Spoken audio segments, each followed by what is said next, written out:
For today, there was news yesterday that there was a positive case out of Crust. There were two positives out of the Guam Power Authority. So that's why we're getting you on, Doctor. 14 positive yesterday. Right, Dr. Hoa. So I guess we'll just start and give you the floor. What do you want to tell the people of Guam as we're waking up, in some ways reeling from the news about this surge in COVID-19 positives? Yeah, good morning, Chris, Sabrina. Yes, everyone worry about them. The clinic are actually super busy yesterday. I know FHP, SDA, and us, we really get slammed from people getting sick. And the message is we're going to try to, we have a pack meeting tonight, and we're going to try to ask the World Public Health and try to gather some information to see if the positive, where it's coming from. Is that from the Q factor, from the community? I know there's quite a bit in the community in the past few days. And I tell you one thing that we really want to know is that, we've been negative for a long time, and we do very good for a long time. We relaxed the quarantine a little bit to try to get people to come home and do home quarantine. And we really going to ask the public that the passengers are coming back from the state and then from the Philippines, that if they are qualified to do home quarantine, that they stay at home. Even they have a negative PCR testing pre-arrival, and they're allowed to go home. We are finding on the testing out program that a few people that are allowed to go home on quarantine because they have negative PCR pre-arrival, that they turn positive 5 to 7 days after they arrive in Guam. So that means that if they are not follow the home quarantine protocol and stay at home, they will walk around and spread the virus out to the community. So, those passengers really put our island at risk and their family at risk if they don't follow home quarantine. And we need to really find out and clamp down on the home quarantine with the tracing and the phone call from public health to try to make sure that people follow home quarantine. And that's what we suspect is always from an incoming passenger that spread the virus in the community at this point. Our discussions going to be focused more on, we're going to just stop home quarantine? No, we're not going to stop on that. We need because to, I don't know, how do you guys monitor people that are on home quarantine? Because we keep hearing that, we keep hearing home quarantine is a problem. People are breaking it. So I'm thinking, why don't we just take it away? That you can be fined $1,000 US and also some jail time. And we've been discussing at the PAC quite a few times now that we really need to push that law and have people abide by that. Because right now so far, we know people in break quarantine, but we have not enforced the law at all. So people are taken for granted. But we just have to make sure that people understand that we have all this case in the community, and I tell you, there's all the panicking just because a few people are breaking the quarantine law. And just stay at home, have 5 to 7 days, not put you in a hotel just because you had the negative PCR, but it doesn't mean that you don't carry the virus around. Like I said, we have cases that prove that already. So we are, talk a lot with public health, and I think they are working the AG office, try to kind of enforce the law and the fine, just to not to get on somebody, just to send a sample that, hey, we are very serious about this. We are doing very well.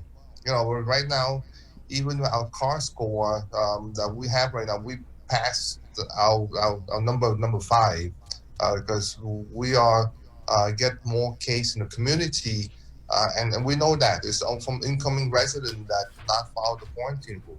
Mm-hmm. Yeah, but I think I asked Dr. Johnny yesterday. How do you enforce it? I don't even know who's on home quarantine. How am I supposed to report? Right. Oh, so and so was out there.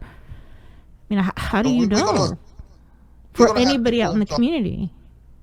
Yeah, we're gonna have people make phone call public health. We're gonna try to ask to see if arriving passenger can download an app, so that way we can follow where they are. And that's the best you Right. can do.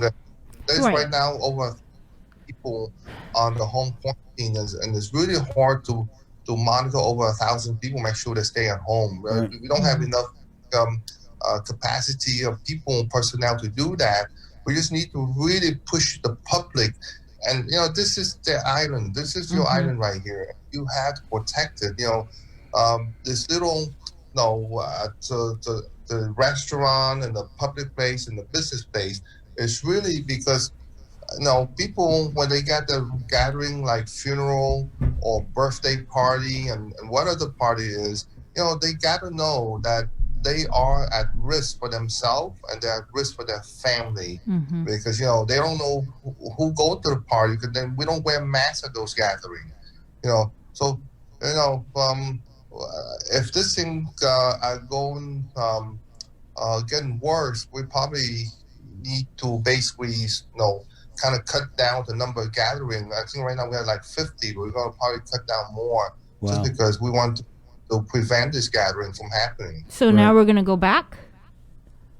Well, if this thing doesn't slow down, and that we're going to talk about, because, at a certain point, we don't want to be like Hawaii at this point, that they are thinking of going backward now. Right. And we need to help everybody, Right. We have surprisingly every day we have an increasing number, and now it's not just a Q factor, but it's out in the community. Right, Doc. So let me ask you, and this is a kind of big question a lot of people are wondering about the reopening of public schools. Do we need to start looking at possibly pushing back that date? Every time we see the patient in the clinic, we all ask them to kind of train their kids and children in wearing masks. Chris, Sabrina, I mean, it doesn't matter where you go. If you wear your mask, especially in school, you cut down the majority of the infection it can give somebody. So I think school opening need to happen, and the school are taking all the steps in trying to prevent any type of breakout in the school. Okay, but mask is mandatory in all the school. I don't think that is an option for you unless you have a condition that prevents you to wear a mask, but that's very few and far. But the school will need to wear a mask for it.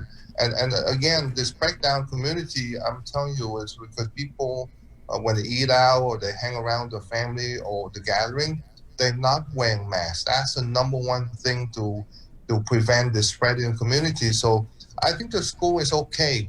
They have steps that's in place in case of a breakout. But we need to go forward the kids in school, and they have an option to do online. Right.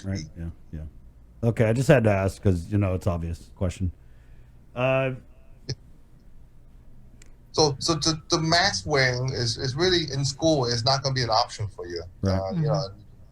That's so we feel comfortable with the social distance and the use of masks and hand washing, everything they do. It's not like in the state you see picture of people all the student walking around with no mask. Right. All the students having masks. Doc, so if we're already discussing limiting the amount of people we're allowing in gatherings and rolling back that recommendation from 50 to what? Are you thinking like we go back to 25, 10? So far that option has not been discussed yet. We still kind of monitor that, but I'm trying to bring it up to the PAC meeting tonight and depend on how this direction go. And we really have to make sure that we don't want to keep going up like this. I mean, we know that the gathering is a big problem. Right. So especially, some people go back from the state that has an exemption, like to go to a funeral, something like that. I mean, there's a lot of stuff. We need to close a lot of loops in order to allow people to attend these gatherings safely. I mean, people have the birthday, they have funeral, but it has to be in a controlled manner some way. Right. But they cannot go around and not having masks. people aren't taking it serious. I'm just going to tell you, people aren't taking it serious because it was like wham, bam, boom, bam, bam. We're open. Hey, go eat, go do this, go do that. And, it is what it is when people start seeing that we're opening everything. And we have voices like yours saying, remain cautious, be vigilant, but everything's open. It's just hard for a lot of people to reconcile it in their mind, I mean, because we're so, I think, wanting to return to normal that people are what we call g'day. They would just want to go for it because, I want to go, I want to do this. And so that's what I think we're seeing here is that the people aren't taking it serious because maybe they're a little too eager to return to normal. And we put in all these measures, wear the masks and stuff, which is supposed to work, but it's not working because people aren't following these things. So I'm just wondering if we have a hard time monitoring 1,000 people on home quarantine, if we know that these people are going around and infecting other people, then when do we get to that point where we say, hey, either we got to just get rid of this home quarantine, sorry, not sorry, or hire a bunch of people at public health. And I know they're trying to do things with the digital contact tracing. But you see where I'm coming from, right, Doc? I feel like this drastic uptick requires an equally drastic response in order to contain it. I mean, but I'm not a doctor. We used to think that this virus here affect only the people that have comorbidity or the elderly, but now even the state, we start seeing that it affect the young people now, the 20, 30, in the 40s. So, and those people that in the hospital, even now at GMH, those are 30. Those are young. So, the thought that it's okay for young people to go around get infected.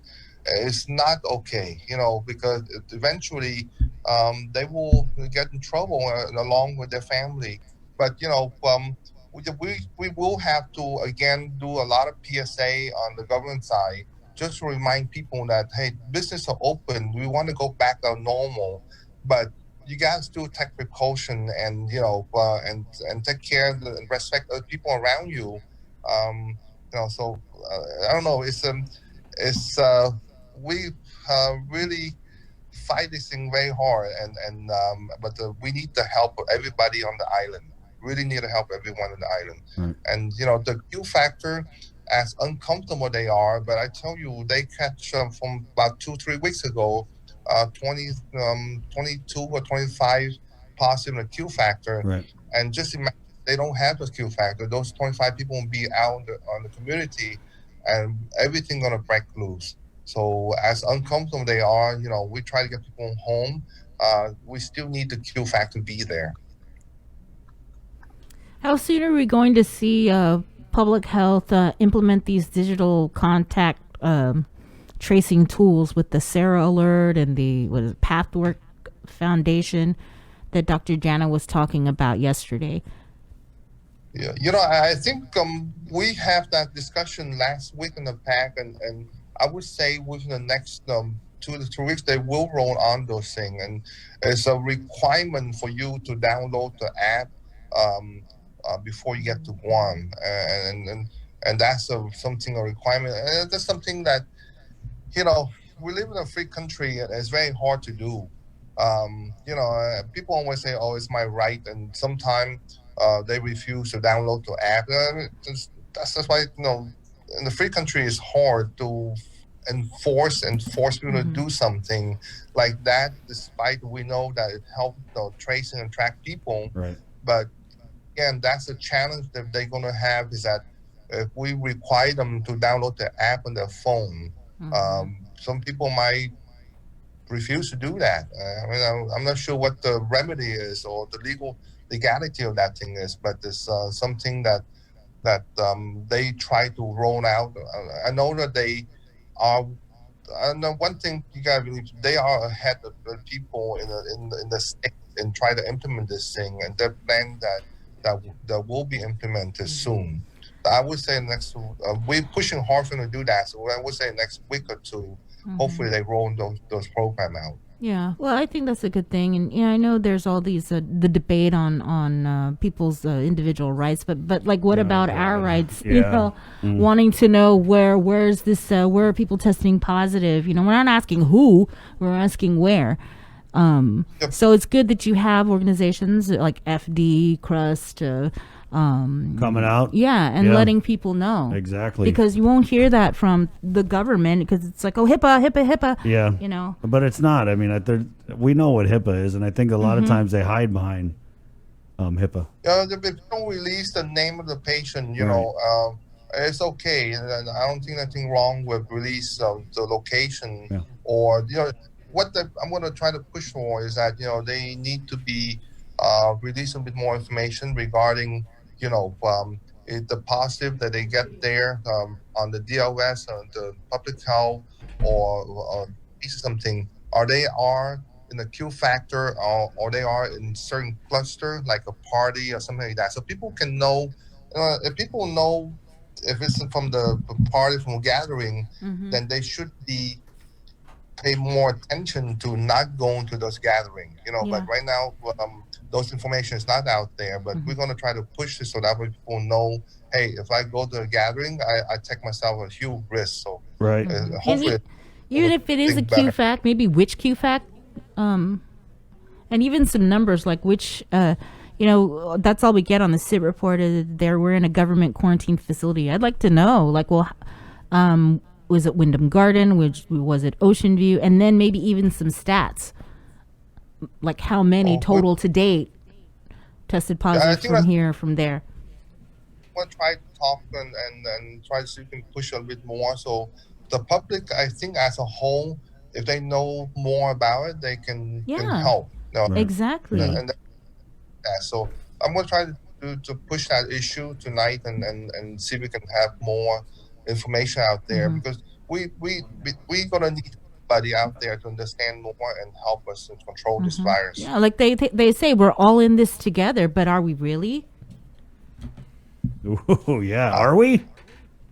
No, I mean, no, we are totally. all in this together, but, you know, give us, you know, give us the tools. Don't send us out into the war with no bullets.